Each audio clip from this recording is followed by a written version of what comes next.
Attention, cette émission est laissée à la discrétion de l'auditeur. Les propos et les opinions peuvent choquer. Oreilles sensibles s'abstenir. Richard Martineau. Un animateur pas comme les autres. Richard Martineau. Merci d'écouter Cube. Vous savez, quand on m'a annoncé qu'on s'en allait dans la Ligue des Grands sur la bande FM, je me suis dit, oh là là, il va falloir que je fasse attention aux termes que j'emploie lorsque je parle, parce que lorsqu'on était strictement numérique, je me permettais certains écarts avec des mots d'église et tout ça. Je me disais, on n'est pas régi par le CRTC.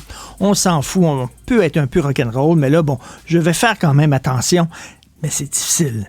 C'est difficile parce qu'il y a des journées où tu lis des nouvelles, puis c'est dur en maudit de pas sacrer. Puis là, j'ai aujourd'hui 3 nouvelles sacrables. 3 nouvelles dignes d'un beau gros sac, là. Premièrement, le gouvernement a annoncé qu'il allait donner 800 $ aux fonctionnaires pour les remercier de ne pas avoir quitté la fonction publique pour le privé. Me niaisez-vous? Voulez-vous rire de moi? L'année passée, j'avais reçu à cette émission, à Cube, un leader syndical, je pense que c'était de la CSN, je ne sais pas trop quoi, puis il me disait, vous savez, si le gouvernement continue comme ça à maltraiter les fonctionnaires, il va y avoir une vague extrêmement importante de gens qui vont quitter la fonction publique pour le privé. J'ai failli pisser dans mes culottes. Regardez ça. Quand vous êtes fonctionnaire, votre job est protégé à vie. À vie! Tu dors le soir et tu dis, je vais avoir une job jusqu'à ce que je meure. Qui a ça dans le privé? Même des entreprises qu'on croit indestructibles, qui ont des gros succès, soudainement, paf, on apprend du jour au lendemain, c'est fini, tout le monde dehors, tout le monde perd sa job. On est tous assis dans le privé sur un siège éjectable. Tous! Et à la radio, je vous le dis pas, hein, Patricia Paquin qui a pris 3 heures avant d'aller en ondes, que c'était fini, boum, on tire la plug. Alors, dans le privé, il n'y a plus personne maintenant qui peut dire « Je suis convaincu d'avoir un job demain. » Ça vaut de l'or. Ça vaut de l'or. Première chose, les fonctionnaires ont ça. Deuxième chose, les fonctionnaires ont un fonds de pension, une retraite à prescription déterminée. Ça veut dire ça que même si la bourse se plante, tu vas recevoir le même chèque. OK? Ton salaire est protégé des fluctuations de la bourse. Ça vaut de l'or aussi. À prestation déterminée, ça vaut de l'or. Alors là, vous allez me dire que ces gens-là, puis en même temps, le rythme de travail, on s'entend, quand tu es fonctionnaire puis quand tu es au privé, c'est pas vraiment la même chose. Là, vous allez me dire qu'il faut récompenser les fonctionnaires. Hey, t'as pas quitté ton emploi qui était protégé à vie, t'as pas quitté ton emploi avec des avantages sociaux béton pour t'en aller dans le privé. Oh, on va te donner 800$. Simonac. Deuxième chose. Le gouvernement vient de dire aux RPA qui n'ont pas installé de gicleurs, on va vous donner 3 ans pour en installer.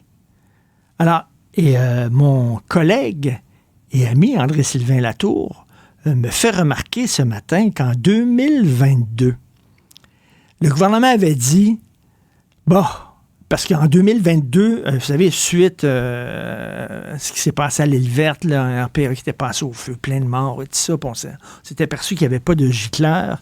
Là, ils ont dit, à partir de 2022, toutes les résidences pour personnes âgées devraient être équipées de gicleurs. Toutes. Arrive 2022, ils ont dit, on le sait, il y a des troubles de main-d'œuvre, c'est la pandémie, les coûts explosent. Bon, on va vous donner 2 ans. OK, ça ne sera plus 2022, ça va être 2024.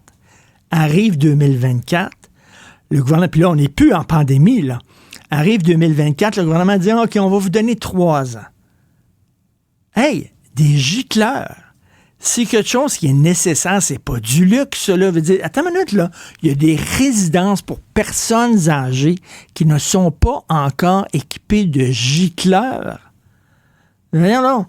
Puis là, on leur donne 3 ans. Ben oui, la mère de Caillou. Oh, Caillou, t'as pas posé tes gicleurs. Méchant garçon, méchant garçon. OK, mais je vais te donner encore un 3 ans.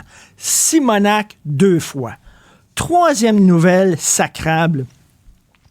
Un élève de la fin du secondaire ne pourra plus réussir un cours après avoir obtenu un échec.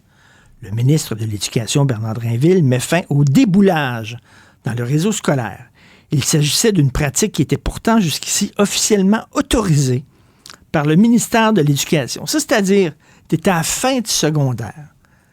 Tu sais pas lire, tu sais pas écrire sans faire beaucoup de fautes. Tu coules ton cours de français. On te laissait passer pareil. On te laissait passer pareil. Tu allais au cégep en se disant, bon, cégep, c'est réussi, le cours de français. Ça va être rétroactif. On va dire que, finalement, en secondaire 5, il avait réussi, même s'il n'avait pas réussi. Ça veut dire, vous savez comment ça marche, le système d'éducation au Québec. Tes poches à l'élémentaire, on te fait passer au secondaire. Tes poches au secondaire, on te fait passer au cégep. Tes poches au cégep, on va dire, l'université va te rattraper. Et c'est comme ça, mon fils a été toute sa vie dans une école privée. Parce que moi, j'y tenais. Je me disais, le système d'éducation québécois, c'est trop faible. Je vais le mettre dans un système d'éducation privée, une école qui était très exigeante. Il a fait tout son élémentaire et son secondaire au privé. Et là, il est au collège public. Il aurait pu continuer au collège privé. Il a dit, « Ah, papa, ça me tente pas. J'ai le goût d'aller au collège public. » Je dis, « OK. » Il revient, toi. Il dit, « Je tombe de haut en tabarnouche. » Ça n'a pas de bon sens à quel point les cours, ça n'a pas de sens. Il m'enseigne des affaires que j'avais appris, moi, en secondaire 2 au collège privé. J'ai dit, welcome to Québec, mon cher. Welcome to Québec. Mais c'est ça, le système public maintenant. Alors, on faisait passer des gens. Puis là, le gouvernement a dit, ben là, on va arrêter ça. Ben oui, je pense qu'on va arrêter ça. Simonac, c'est dur de pas sacrer quand on lit le journal.